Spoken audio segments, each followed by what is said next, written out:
Welcome to Redressing History's a podcast. This series seeks to foreground the work of African diaspora researchers whose work and histories are currently underrepresented and overlooked within publications, academia, museums, and the media.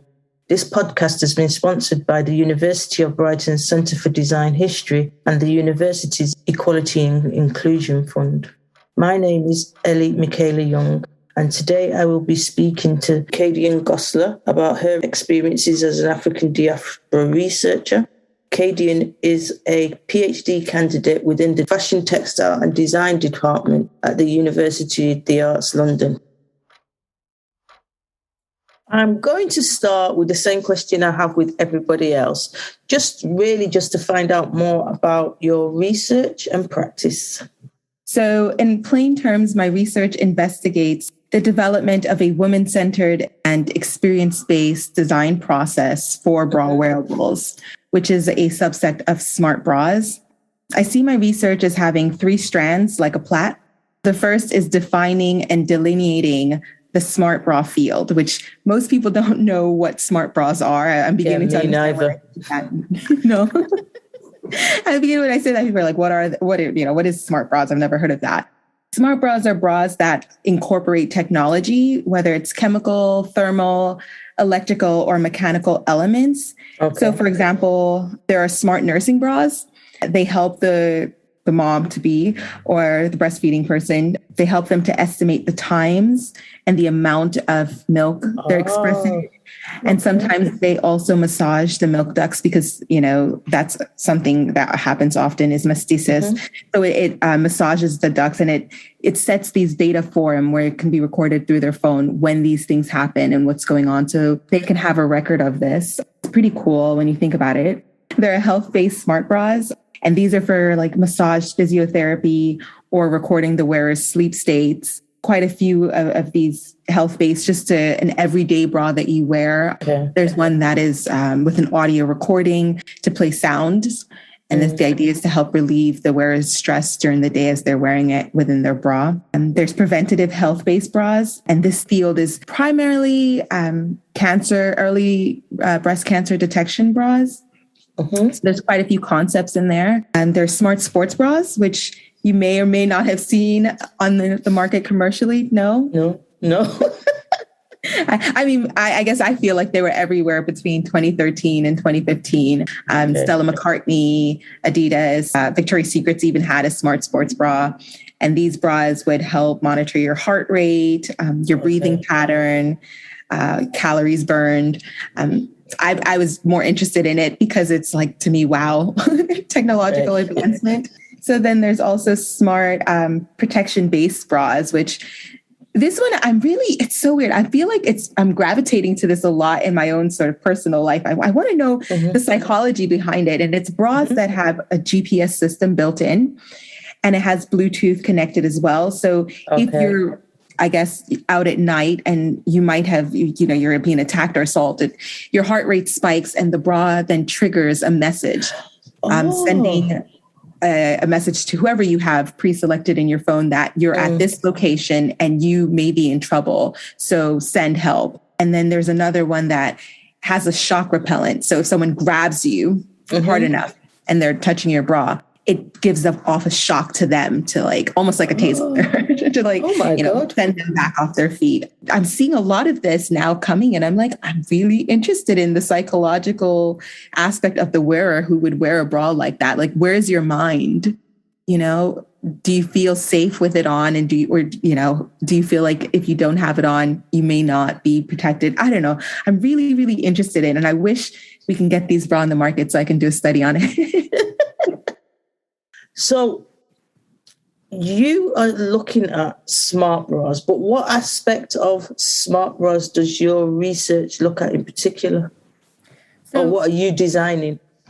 Well, as this is something new, this is literally like maybe my first year and a half of research is arguing that there is this field, because I kept getting asked, and, this question is like, how do you know it's a field? How do you know it's not just a you thing? And I'm just like, it's not just a me thing. I went straight into overload on research, gathering as much data far and wide that this is a field. It may not be front and center, but it is actually front and center because it was commercial for quite a bit, like I said, and then it didn't continue on. We're not quite sure why.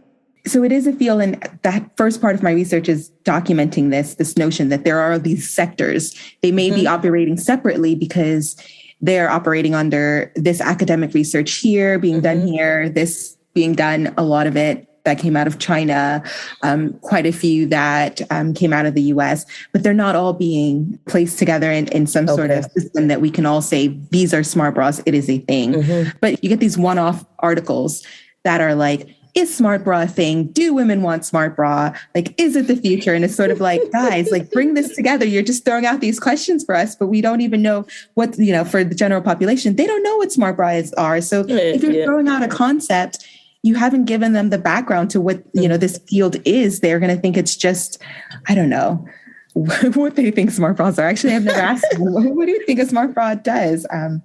But it's the idea that they can possibly help the wearer in the future. And before I even jump into what do I want to design within my research, I needed to know, what do women want? And so this is like the second strand of that plot that I was telling you about, which is the participants in my research. I needed to know what they want. And believe it or not, separated by age group and by demographic, anyone you ask, they're going to say they want something else. It's going to be based on their experience with it. You find this out simply by just asking someone who is a larger breasted woman, or what is it that you want of a bra? And they're just, I just want a bra that freaking fits. Do you know what I mean? They don't want it smart. They just want a simple bra that fits. Yeah. Whereas if you can go into a shop and, take a bra off the rack, you're open to bras that have all these other functionalities because you don't have such a difficult time with it.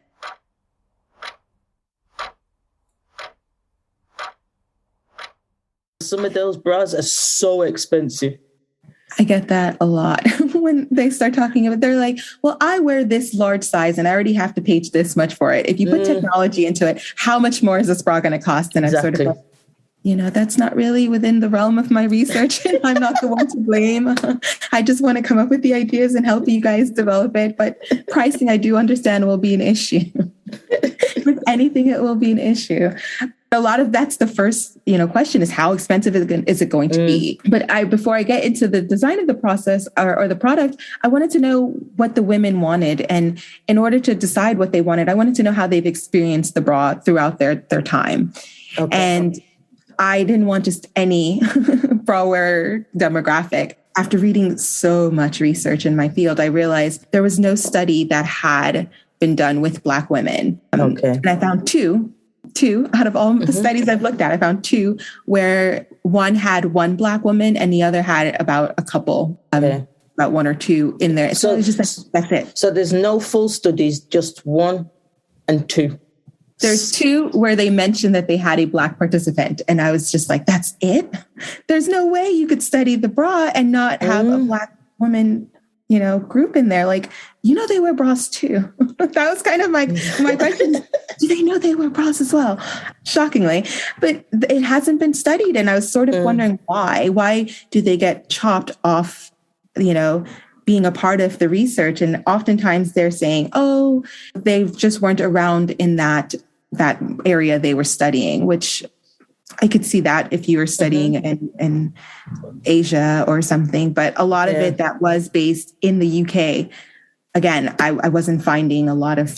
we don't exist in the UK. I just let you know that we don't really exist. Only when we're a problem do we manifest, but otherwise we don't really exist. It would seem so in research. You would think that, but I think what got confusing for me was when I would read the title and it would say women, and I would open up this paper and I would start reading it. And it wasn't until I got to the methodology section and I'm like, participants, who's, part of this? Yeah. And then you see how narrow it is. It's like, from 25 to maybe 35 years of age, sometimes a little younger, maybe 20, white, female. And then you're just like, that's it? That's just this small sector.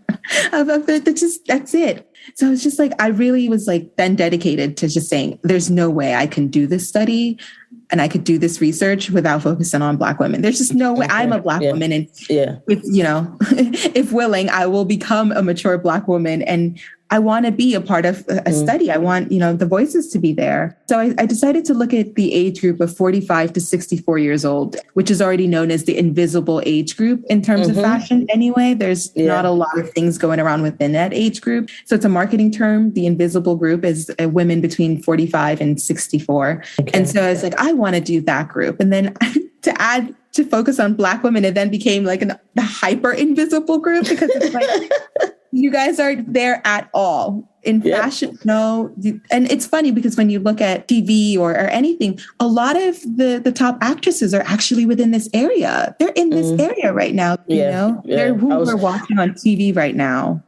It's American that you're talking about, American women. I don't think we have anybody in Britain of that age group who's Black. I mean, the only person that comes to my mind is somebody like Shirley Bassey.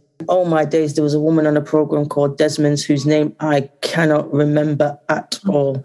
There's been so very few of them in Britain that you can actually say, this is representative of me or this is my role model, especially on TV. I mean, we do find other places to look for our role models, but you're not going to find big names in TV that are Black. See, that's the thing. You're right. It is America, because I'm like, I look up and for a moment I was just like, who are the women within this age group that I can count? And like, there is, oh my God, Viola Davis.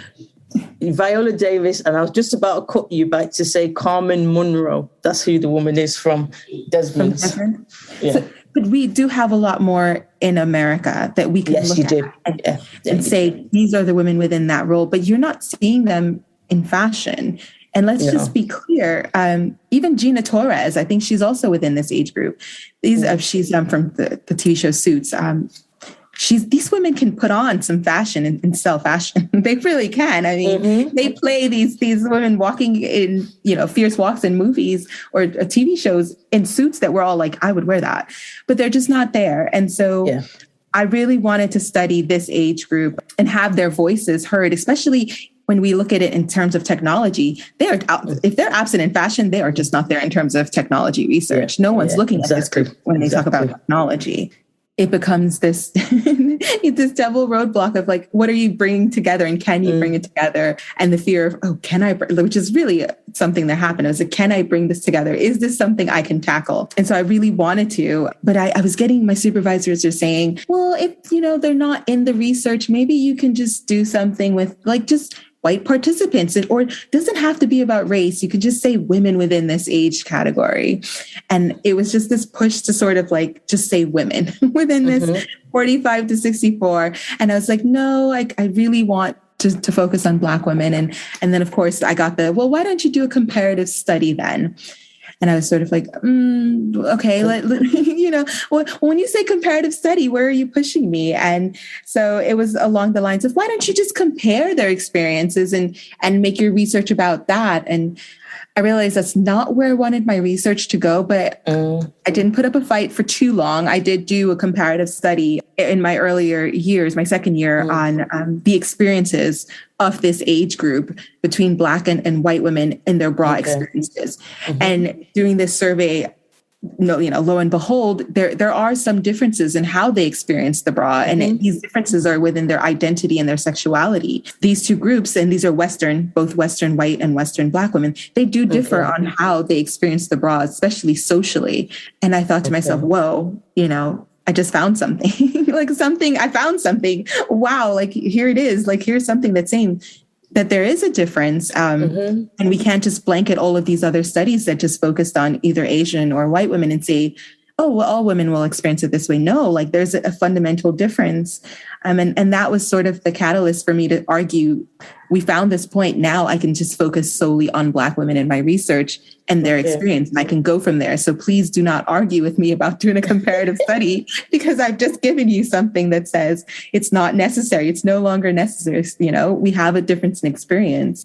And so a large part of the rest of my research was trying to understand what that is like, and using using interviews to understand their lived experiences, and hearing Black women talk about, the bra for them, which is, again, I'm a bra designer by nature. It was exciting to sit down and hear them talking about how they shop and how they pick it out, and how they want to feel when they put it on and when they leave their house, and how it's an important aspect in getting them to look presentable the right way for them.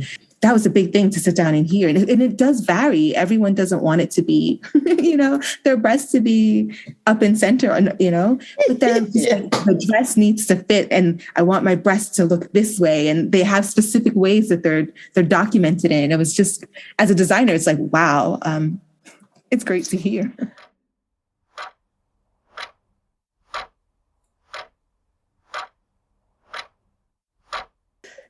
What is it that first got you interested in fashion and textiles? This goes back, and I was thinking about this before, and I was just like, when did I start even being into fashion? And I realized I wasn't into fashion for a very long time. I was into lingerie at an early age. And I think just about when I hit puberty, I became interested in lingerie. And it's, how are the two correlated? Because my mother is Jamaican. And my mother does not want to go shopping at this store, that store, and this store. She would just buy something. And if it didn't fit her and she's like, oh, I like it, it's not going to fit me, she would just buy it in my size. So at a very early age, I had the nicest underwear out of all my friends. Okay. And we would go in the bathroom, and I would do, I remember going to middle school and saying, oh, look at the bra I'm wearing today, and then they would be showing me their bras, and I'd be like, oh no, yours is not as good as mine. Like, mine has lace. You know how exciting I was when I was just like, oh, look at the lace on this. And it was exciting to to do that. And I realized that's probably what got me so interested in lingerie, is my mother's, her interest in it. That, like, I don't know if anybody still does this nowadays, but she would lay out her clothes the day before, the night before, before her work the next day. And I'm nosy. I would go in her room and I'd peep about, and I'd see like where her lingerie is laid out and what she's wearing with it, just, peering in. And I'd be like, when I get older, I'm going to do that. And do you? Who has time to lay out clothes? I do not lay out clothes the night before. It's like, ooh, if I open my eyes, I'm like, okay, start thinking about what you're wearing today. But I did when I was younger. I thought that was what I would do, because it just seems so cool to have your fashions laid out. And then I went to the High School of Fashion Industries about, oh my gosh, how old was I? About 14. And then I started studying fashion. So just fashion in general, making clothing, sewing, designing, embroidery. And it was towards the end of my high school when Mrs. Nelson, I don't remember her name, my professor or teacher, she was like, you should put these, lingerie pieces that you designed in the fashion show. And I was like, I don't want to be judged. No, thank you. And she's like, no, I'm going to put your name down. And so everybody had to put their pieces in. And I actually won. And I was shocked. I won for my nightwear pieces. Like, my mind blown. I was like, oh, what? They liked my stuff. Ooh, okay. And she was just like, okay, now you need to think about college, and maybe you should go to FIT and study lingerie design. And I was like, I don't know what you're talking about. I don't know if this is for me. And she put my name down for a few scholarships, which I am till this day grateful for her, because I received the scholarships, and I was able to then go to FIT and study lingerie there. And then I won Critics' Choice Award my second year for my degree. And I was kind of like, okay, so maybe this is a thing that I can do. I'm doing lingerie. I'm getting some awards for it. Maybe this is something that I can do. And it does make me happy to do. And from there, I was just like, okay, I left. I got all my degrees. I went to work in the industry as a lingerie designer. I got a little bored. I was like, I need to know more. I went back to school and did my master's for merchandising and marketing. And I realized then that I was like, there's something missing for me. I love lingerie. I like to look at it. I like to talk about it. I like to see it on other people. I like when other people tell me about their lingerie. I really love this thing, but it's just like, well, what are all the parts that I want to do? I don't want to just sit and design. I want to interact with my consumers. I want to know more about it once it's sold. I want you to come back and tell me, where did you wear it to? What did you wear it with? How did you feel? Like, that's what I wanted. I need the whole rundown once you've put it on and you've left with it. So you're going to have to sell your bras with an app where people can record messages on their app. and tell you about their experiences? So I shouldn't say this because it's probably embarrassing, but I actually do go to other people's website and read the reviews that women write about their purchases.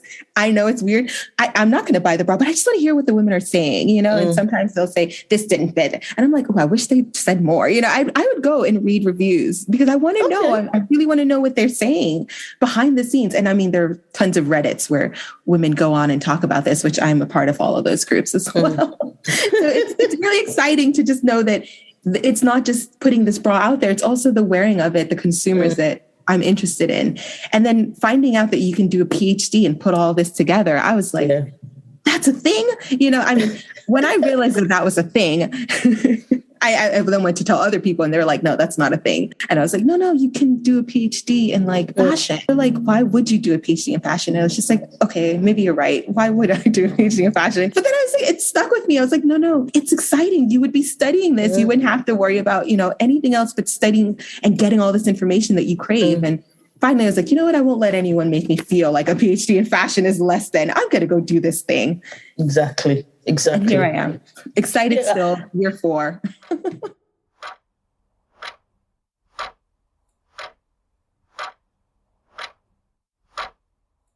When I'm teaching students, that's one of the things that I'm always saying to them.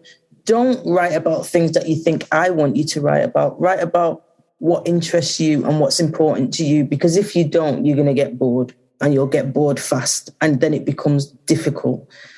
But I guess it's also about what is considered valid research and what isn't considered valid research. And for some, fashion, although it's got an established field now, for some it's still considered frivolous and not important.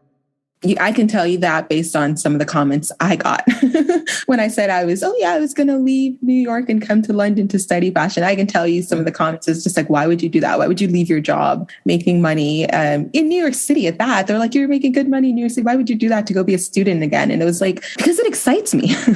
Like the excitement for me was like, I could study this. I mean, great. I've done it. I was like, I think it was like maybe about 10 years of designing. I was like, okay, I'm good at this. I know I can design. I can sell some designs and do the whole merchandising bit. I could do that. But can I do the research bit? I'm excited to sit down and research and see what's out there. And I hadn't done it for a bit, you know, since my master's. And I was like, I like research. I enjoy research, especially design-based research, which I didn't, again, know was a thing until I got here. And they're like, well, what kind of research are you going to do? And I was like, well, okay, well, what research can I do? Tell me what I can do and I'll tell you what I want to do. And they're like, well, you're a practitioner. Do you want to do design-based research? And I'm like, I can do that. And they're like, yeah. And then I just got all these books from the library. And I was like, that's the thing. Sitting in my practice, making bras, the thoughts that I put into that, the thoughts that come out of that from my reading, the things, the areas that I'm trying, even the materials, that's all a part of research. And I was never really taught that. So it was really exciting for me to find that out now at my big age of.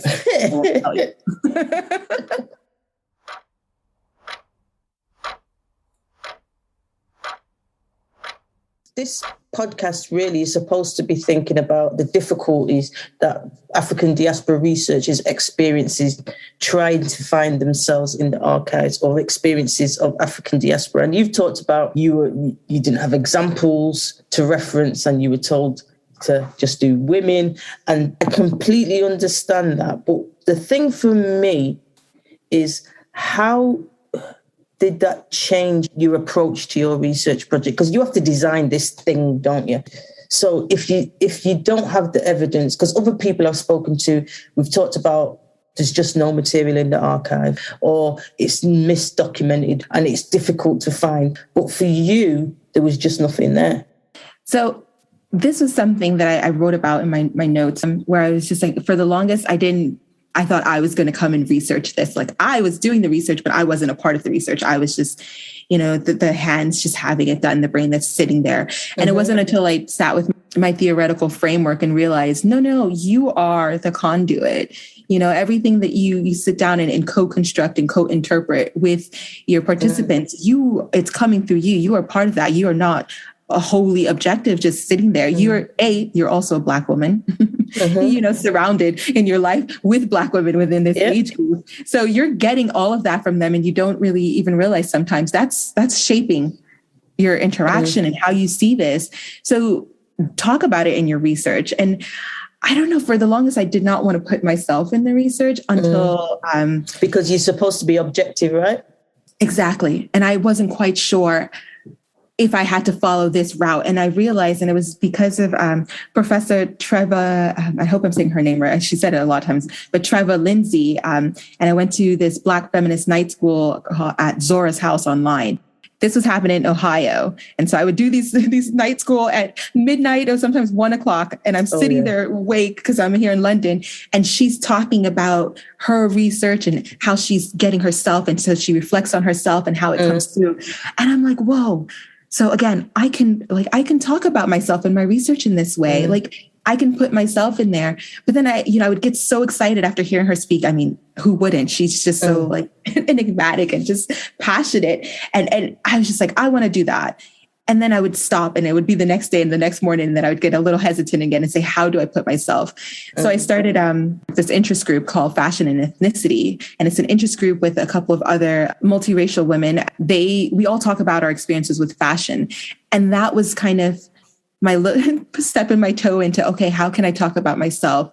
And how can I use autoethnography and Black feminist theory to reflect on my own experiences in fashion and how I came to experience lingerie and how I experience it now, which is, again, it's different from then how I experienced it in my early 20s.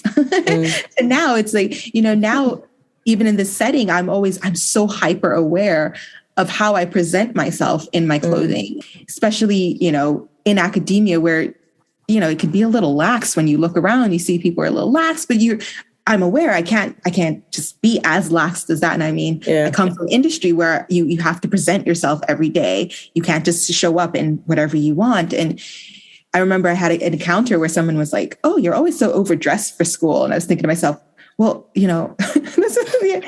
don't know what to say. I do have to leave my home and get on transportation to get here. I do have like a whole way of people seeing me. I can't just show up. Do you know what I mean?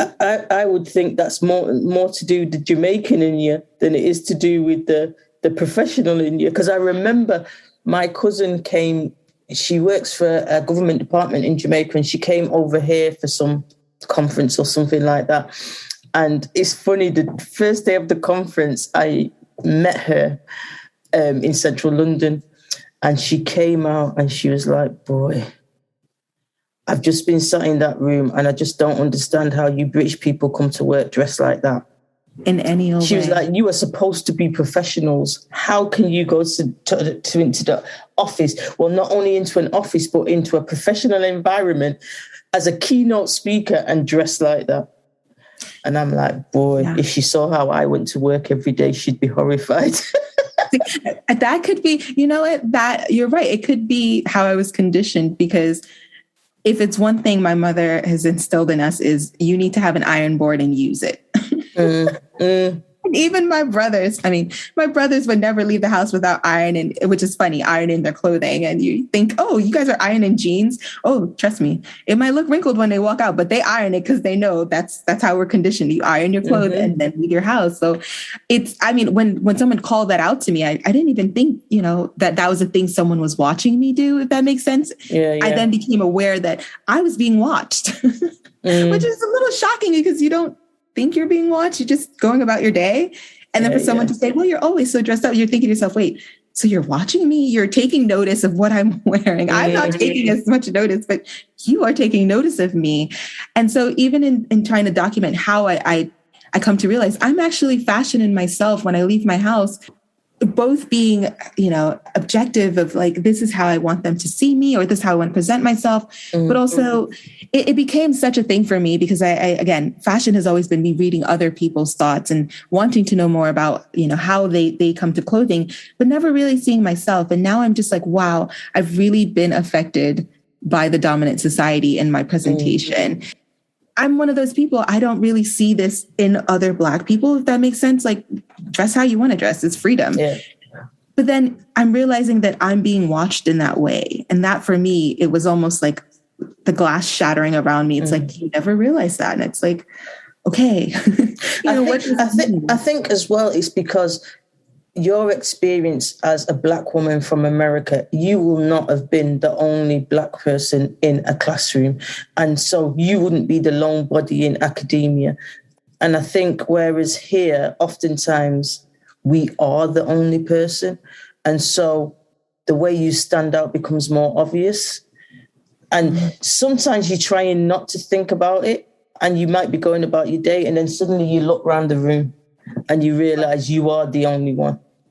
I've noticed that when I've gone here. I think I'm more hyper aware here than when I walk in and I'm the only me. And I'm just like, okay, all right, take a deep breath and let's go. But I am aware that when I walk into this room, I am the only me. And it becomes really like, I think it's one of those things that's twofold. When I then leave the room, I seek out other Black people. I seek out to be around them and in their presence. It's just like, I need this to just be able to continue on. But it's also like navigating this concept of fashion and being Black. It's like, we love clothing. I mean, we consume clothing. We do. But it's almost like, do we think about how we're being taught to clothe ourselves or present ourselves in these different situations? Yeah. Well, that is a conversation I've had with myself oftentimes. So I go to teach at universities. I do this deliberately. I will sometimes go in jeans, trainers, sweatshirts, caps, because I know that's not the way that I'm supposed to look. And I see a lot of my colleagues who have a particular style of dress. And I mean, I don't want to dress like that anyway in the first instance, because it's just not who I am. But I do deliberately present myself in a particular way because I know for some people it's going to make them uncomfortable. Yeah. And I've gotten to the point now, when I first got into academia, I just thought, I don't fit. This isn't the place for me. I'm going to have to be somebody different to fit within this space. But then I think when I was maybe when I started my PhD, I just thought, you know what? This is me. This is who I am. I don't really care. I'm just going to be, it's more important for me to be my authentic self than it is for me to be somebody who you feel comfortable with. So you say this, and it was this past summer, I did a presentation. I wrote down the title. It was called, Can I Wear This? Should I Wear This? Who is allowed the pleasures of fashion? Interestingly enough, that's what I came to over Zoom. This past summer. I realized I always tone down. I feel like I'm always toning myself down because I don't want to be too much, and I don't want to come across as too much. And I know that is a thing. And I started playing around with, I know it's Zoom and they're only seeing you from chest up, but I realized I love to play with my hair. I love to play in my hair. I've had locks for a very long time. This is it was always my dream as a kid I said to myself, when I became an adult, I'm going to have locks because my mother kept saying to me as a child, no, you can't have locks. You won't get a job. And this is something that was told to her by her mother. So of course she repeated it to me. And I promised her a lot of things. I promised her when I became an adult, I will always have red nails. I would always wear red lipstick and I will always have locks. I promised her so many things, which I've kept my promise because I was going to rebel all the way through for her. I was going to teach her like, no, this is me. You told me I couldn't do it. And now I'm doing it. So I would always like my hair. I'd always try to tie it back and not make it too, And then I was like, you know what? I went out, got all my pins, and I started doing my hair up and putting all of these like pearls and pins and, faux jewels and cubic zirconias in there. And I was like, this is it. And when I would do it, I would feel like, whoa, I know that they're seeing that and they're probably thinking it's too much, but who's going to take it off of me? Who's going to say it to me? I dare you to tell me it's too much. You're just going to have to accept me being me and feel uncomfortable. I was so excited to be able to feel fully like, oh, I love this feeling. I got dressed up today and I'm on high. I love feeling like I'm dressed up. I'm a doll. But then I question, I'm like, okay, you do it now. You love it. You're still in your home. You're still in the safety of your home. When you go out in public and you start, if the world ever goes back to public and you're in, these spaces, would you feel comfortable to then do it there? And so, of course, I steady by steady, I would go for a walk around the block with my hair all dolled up and, feeling all dolled up like I am. And I would get all the stares and the looks. And I mean, I don't know what it is, but they are not like side glances. They're full on stares. No one cares to look away. And I was just like, you know what? I'm okay. I didn't melt. I didn't cry. I don't care. I just blessed you. You're, what they call the eye-gasm. I just gave you all of this faithfulness. And I'm still happy with how I look and how I presented myself. And so it's even that I'm realizing how much I've been affected by trying to dim myself and to blend in, step back a bit, not to stand out too much, because then too much it makes them feel uncomfortable, makes people feel uncomfortable. I think that's why it's so important that this idea about being objective in research, I just think is just complete and utter nonsense. And for people like us, especially because we're having to deal with these sorts of, negative associations on a daily basis, it's so important for us to use research as an opportunity to think through who we are, and so to, as a method, insert ourselves into that research in some way. Because at the end of the day, I think in some aspects it'll help you come to terms with what your daily life experience is. I know for a fact that's what shocked me. And once it started to open up for me, when I tell you, I was terrified. I was like, I'm finding out so much more about myself that I had to sit with and journal with. Like, I mean, anyone who knows me knows I'm quite confident in myself. Hey, I leave my house and I know I'm 100% doll. I am cute from head to toe. This is it. I'm giving you. But then it's like realizing that is this me because this is me and this is who I am? Or is this me because society has shaped me to be this way? Yeah. And I'm toiling with all of this and still trying to figure that out. Like, for example, I had a discussion with a couple of my colleagues in university where the question was, would you leave your house without a bra? And one woman was saying, she's like, I haven't worn a bra in like 10 years. And I was like, out of your house? She's like, at all. And I was like, oh, okay. And then another person said, I don't wear bras when I go like grocery shopping or I'm in my neighborhood. And I'm saying to them, like, they don't understand how shocked I am, because I wouldn't leave my front door without a bra on. I would not think to exit my front door without a bra on. There are a couple of things I'm like, I won't leave my house, and that's earrings and a bra. Those two things are like dear to me. COVID's made me brave, because I think before COVID, that was me. There was just no way I'd leave my house without a bra. Didn't care how uncomfortable the bra was, I was wearing a bra. But since COVID, I've hardly worn one. And I think I've tried to put one on twice in this whole period. And it just was so uncomfortable. I just thought, no. And I just resorted back to my sports bras. And my daughter laughs at me because I do have sometimes I just put on a big T-shirt or a big sweatshirt and go braless to the shop. And I think, if I tell my friend that, who's also Jamaican, she's horrified. She is horrified, but I'm just like, sometimes you just got to be free. Listen, I understand. I'm just saying I'm going to be free. Actually, I'm not going to say I'm going to be free, because I wake up and put a bra on. I'm like, oh, cuteness.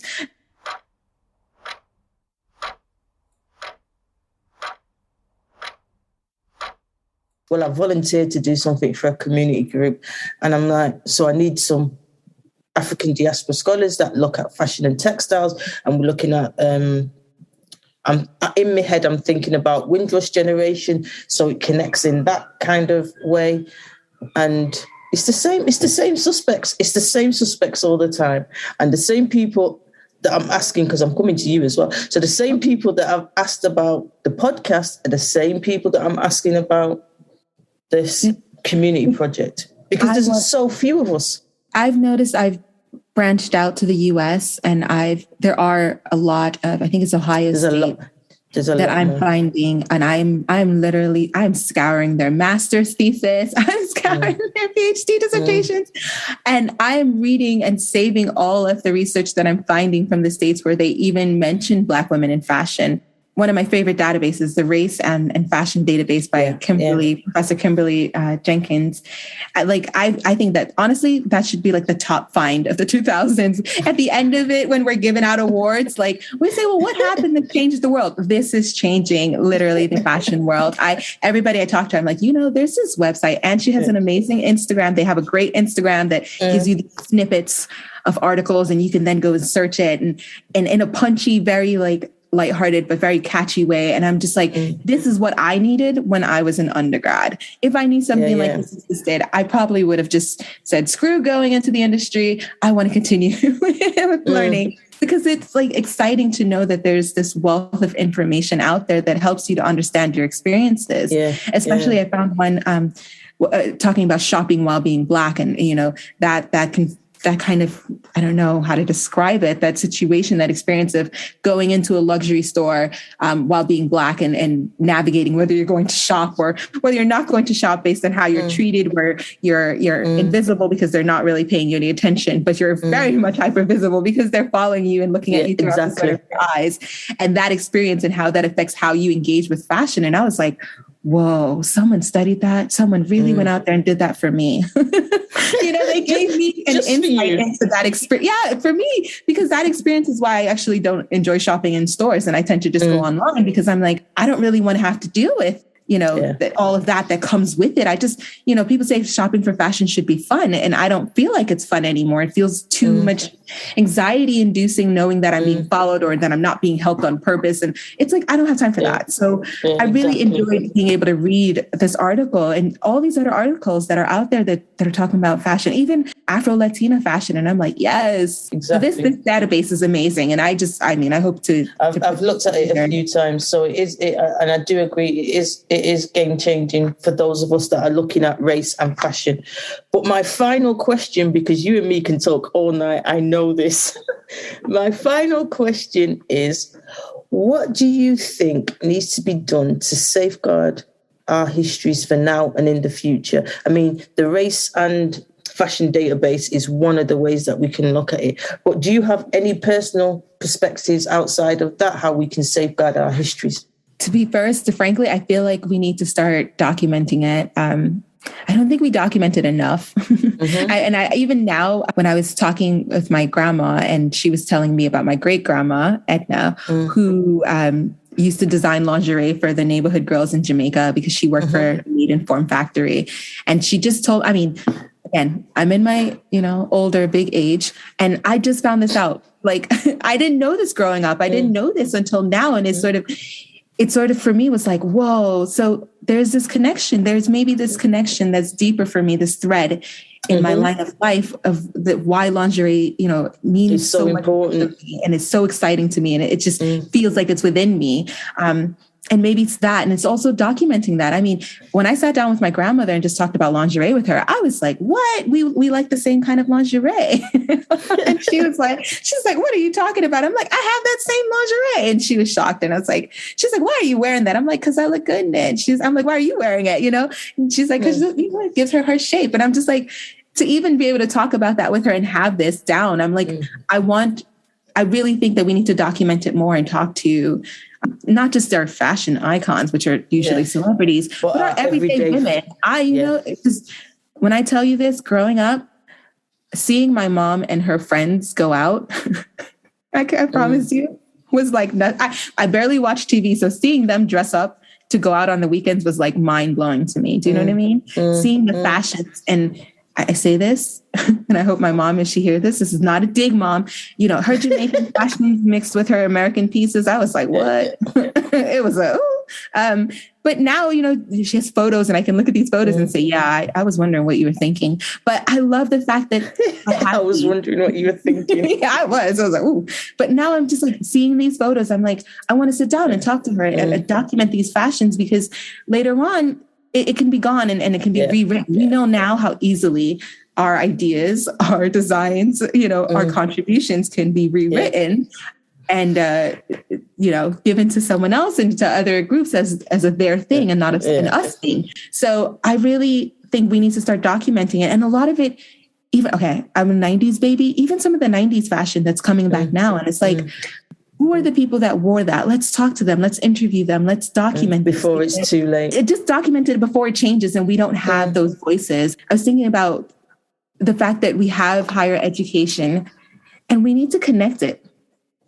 Do you know what I mean? Connect it with like primary, or I think you guys call it secondary schools.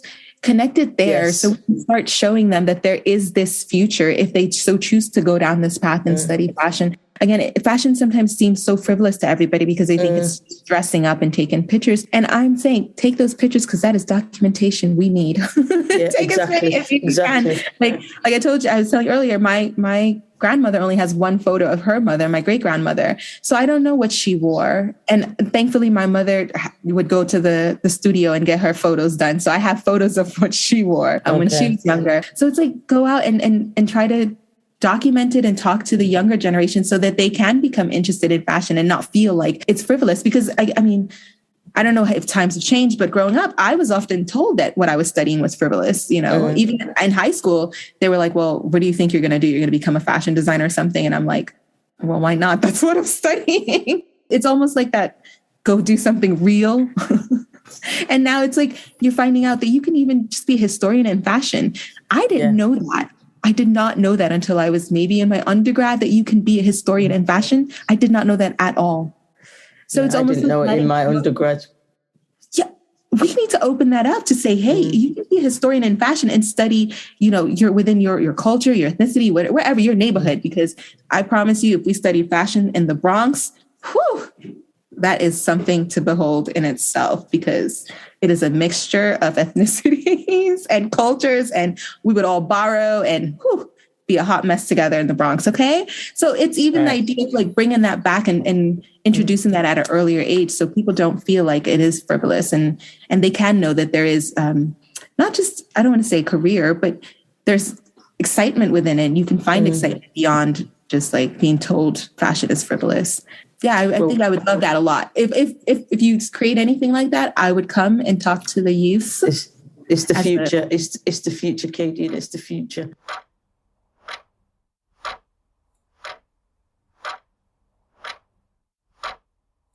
Thank you, Kadian, for your contributions today. It's the first time I've spent a significant amount of time talking about bras. My next speaker will be Lorna Hamilton Brown, who's an independent researcher, artist, educator, and knitwear designer.